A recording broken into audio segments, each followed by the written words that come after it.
So where did I say turn? Look, let's start reading in verse 1. Mark chapter 6. Look what it says.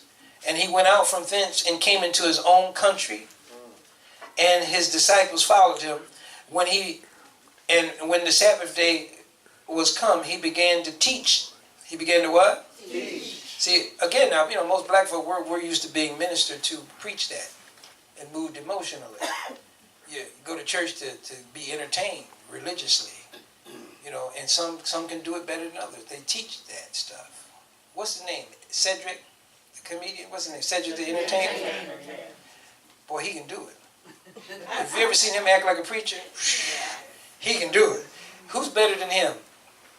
Steve Harvey. I don't know if you ever saw Steve Harvey. Steve Harvey, he could do it. It's a learned behavior. You learn how to do that. You go to theology school, they teach you all the antics and stuff, throwing up hankies and all that kind of stuff to move people. I never liked it. Because to me it was phony. Yeah, to me it's phony. It's just moving people and playing on their emotions because, we black folk, we love to feel God.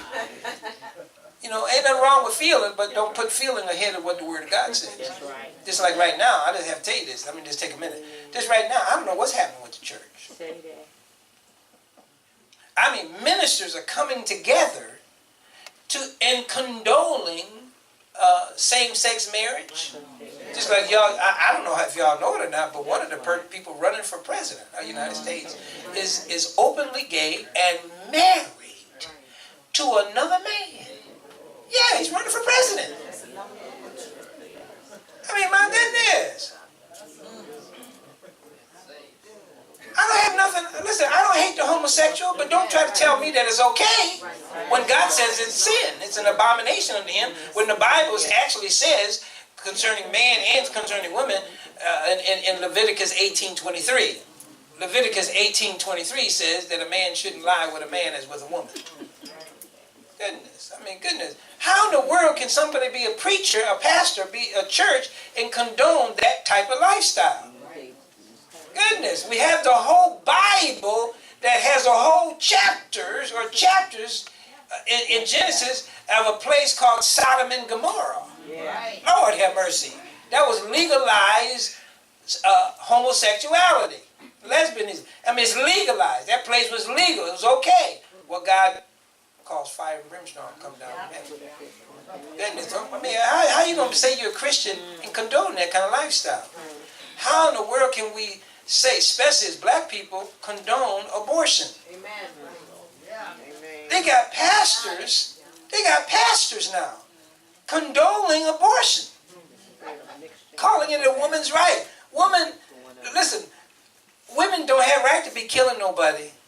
A baby is somebody else. You want to kill yourself, that's your prerogative. Like Bobby Brown. What's it, Bobby Brown?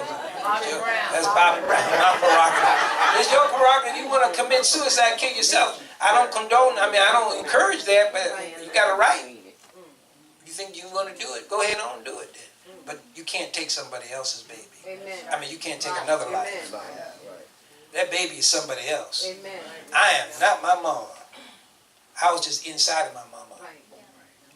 Thank God my mama didn't kill me. Amen. See, so what I'm just telling you, man, we done gone crazy. How in the world are we going to be in the church, call ourselves Christians, and condone black genocide? Because that's basically what it is. But it's murder. That's what it is. It's murder. I don't understand it. You understand it? How can they? Well, that's culture today. Well, that's a woman's right. No, it's not. You don't have a right to murder anybody. That's against the law, and it's against God's law. So anyway, I'm just telling you is that we got to get back to the Word.